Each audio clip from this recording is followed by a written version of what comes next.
Oi pessoal, tudo bem? Que bom estarmos juntos aqui mais uma vez. Você está na Web TV da comunidade Sementes do Verbo, a Web TV SDV.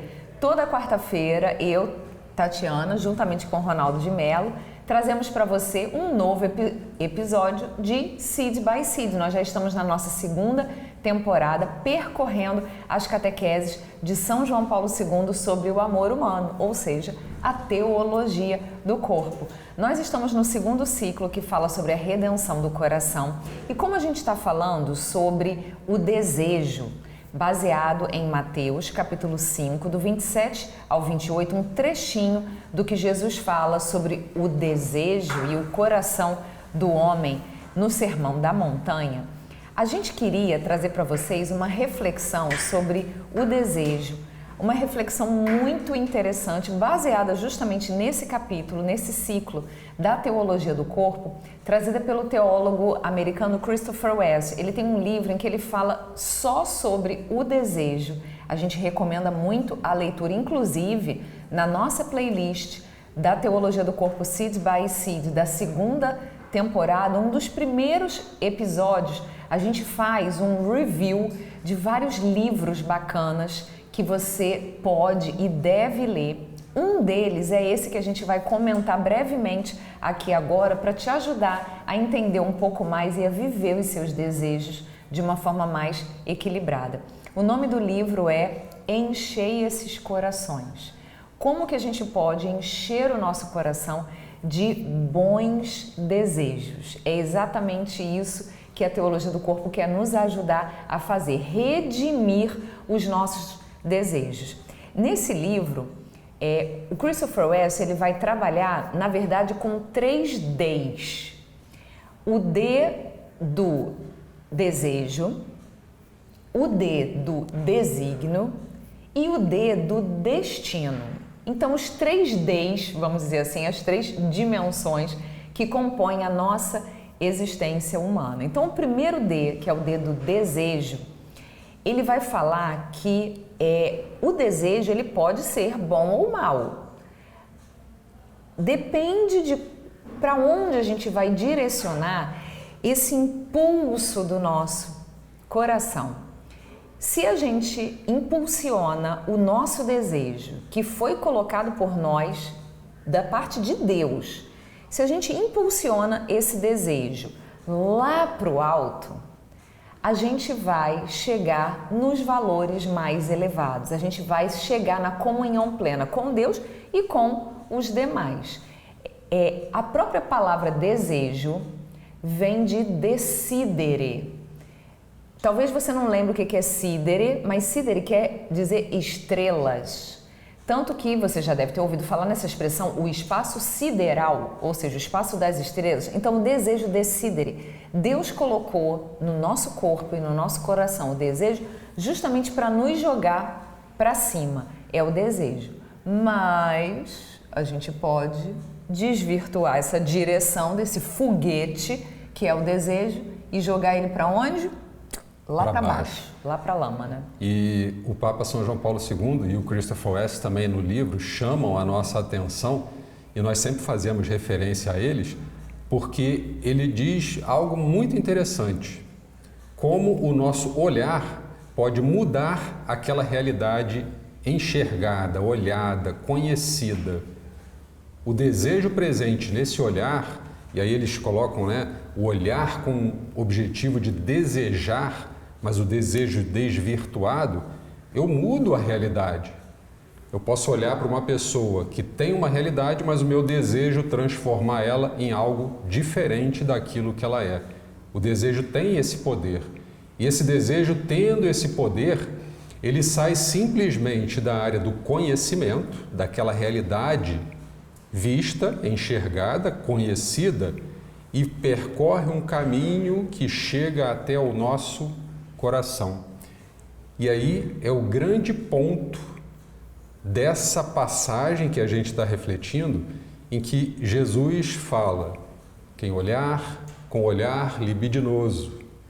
Que olhar libidinoso é esse? É aquele olhar com esse desejo desvirtuando, fazendo com que a pessoa se torne algo diferente daquilo que ela é. O meu olhar mal intencionado, com esse desejo desvirtuado, transformou aquela pessoa que eu olhei em outra coisa. Apesar da realidade dela continuar sendo imutável, mas o meu olhar transformou ela em outra coisa, que não uma pessoa. E o grande perigo disso é isso chegar onde?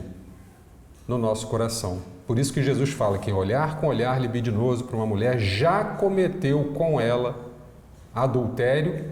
Onde? Não foi fisicamente. A gente sempre, quando pensa em adultério, pensaria no adultério fisicamente. Acontecendo ali o encontro sexual de um homem e uma mulher que não são casados, ou que um é casado com uma pessoa, o outro é casado com outra, enfim, uma realidade fora do contexto do encontro conjugal matrimonial sonhado por Deus para cada um de nós. Então, é a grande questão evitar que esse olhar desejoso, desvirtuado, chegue ao nosso coração, que é a grande preocupação de Jesus. Porque ele diz, porque lá no coração, e é do coração que vão brotar todas as nossas más intenções, os nossos maus desejos, as nossas más ações. Cristo, conhecendo a natureza humana, quis preservar a natureza humana dando esse conselho. Porque se esse conselho nessa passagem não fosse importante, Jesus não teria falado, porque ele só consideraria o encontro conjugal, o adultério fisicamente falando, e não aquele que brota do coração através desse desejo. Primeira letra D, desejo.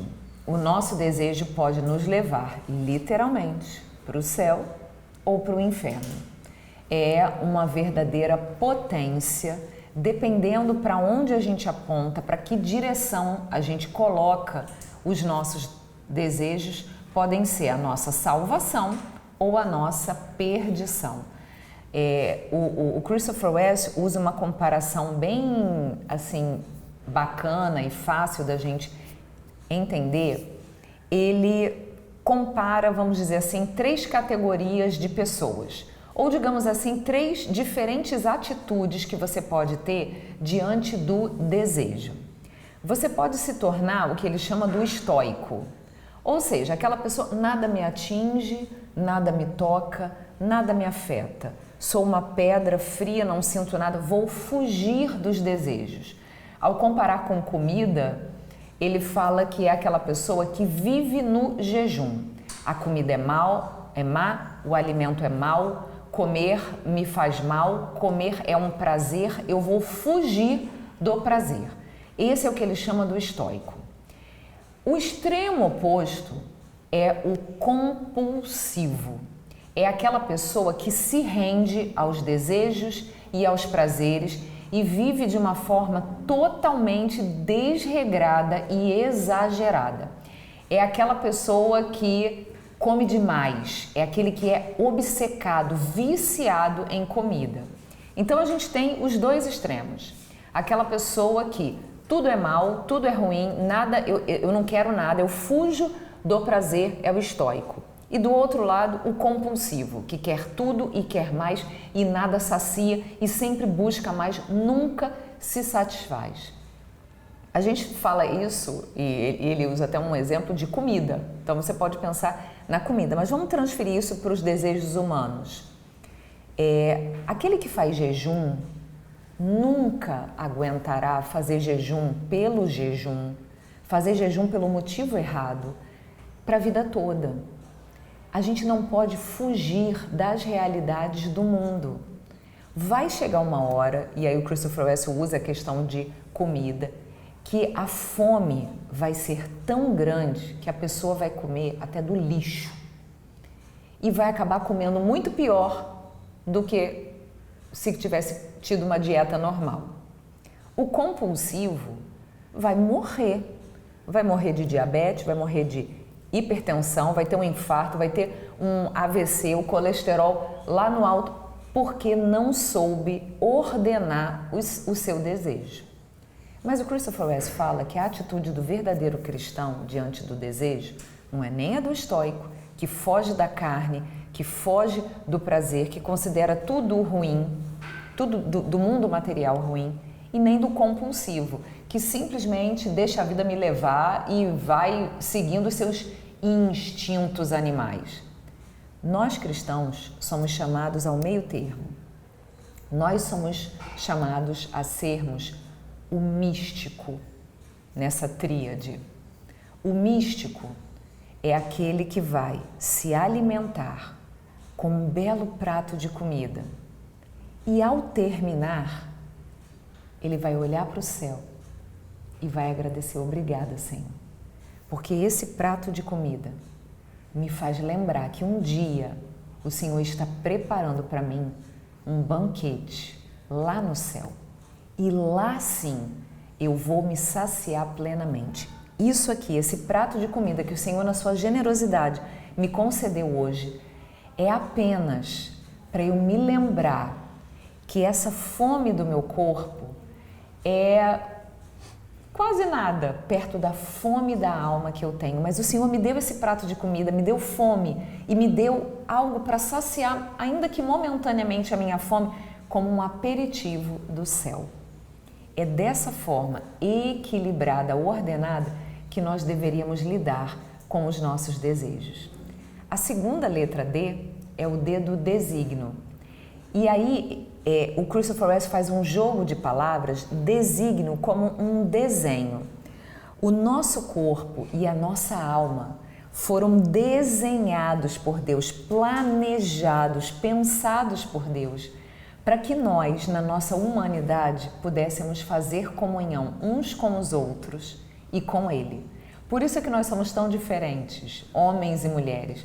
Eu não sei se vocês já perceberam aqui quem é que fala mais, quem é que é mais extrovertido e quem é que é mais tímido, mais calado. Somos muito diferentes, mas nos complementamos. O desenho do nosso corpo nos mostra o desígnio da nossa alma e da nossa vida, nos mostra qual é o desejo de Deus, o plano que Deus tem para nós. Nesse desígnio é importante a gente ter, e aqui eu trago para nós uma reflexão de São Tomás de Aquino, que fala sobre o sacrifício, porque isso que a Tatiana falou vai requerer de nós sacrifício. Em que sentido? Ainda no exemplo da comida, eu, por exemplo, eu sou fanático, adoro pizza. Se eu não tomar cuidado, eu começo a comer o primeiro pedaço, o segundo, o terceiro, o quarto, o quinto, o sexto. Às vezes eu percebo que eu já estou satisfeito, mas se eu não tomar cuidado com essa minha gula, por essa ânsia de querer mais e mais e mais, sentindo já a satisfação na quantidade já consumida, mas ainda assim querendo mais. Para que isso não aconteça, requer um sacrifício, para que a gente possa aproveitar o sabor, a delícia da pizza na quantidade certa, na medida certa, que vai satisfazer o nosso desejo e ao mesmo tempo não vai nos fazer mal, mas para isso vai requerer um sacrifício. E esse ponto é interessantíssimo, porque São Tomás de Aquino fala que o sacrifício tem 4 elementos. E quando ele fala em sacrifício, a primeira coisa que costuma vir à nossa mente é associar o sacrifício ao sofrimento. Sacrifício igual a sofrimento. É o que normalmente as pessoas, num primeiro momento, associam.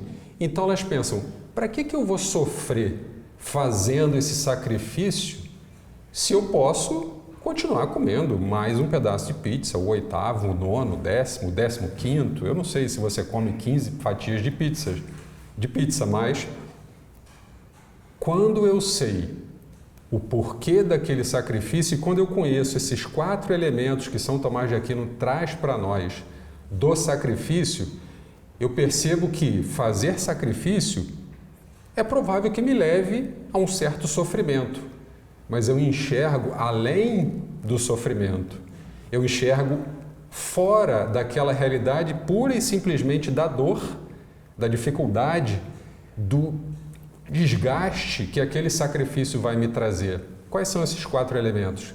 É quem faz o sacrifício, que sou eu. Para quem eu faço esse sacrifício? Para Deus. O que eu faço? Nesse caso da pizza é comer moderadamente, né? E com que objetivo eu faço esse sacrifício? Se eu não vou comer mais, eu vou estar preservando a minha saúde, o meu corpo.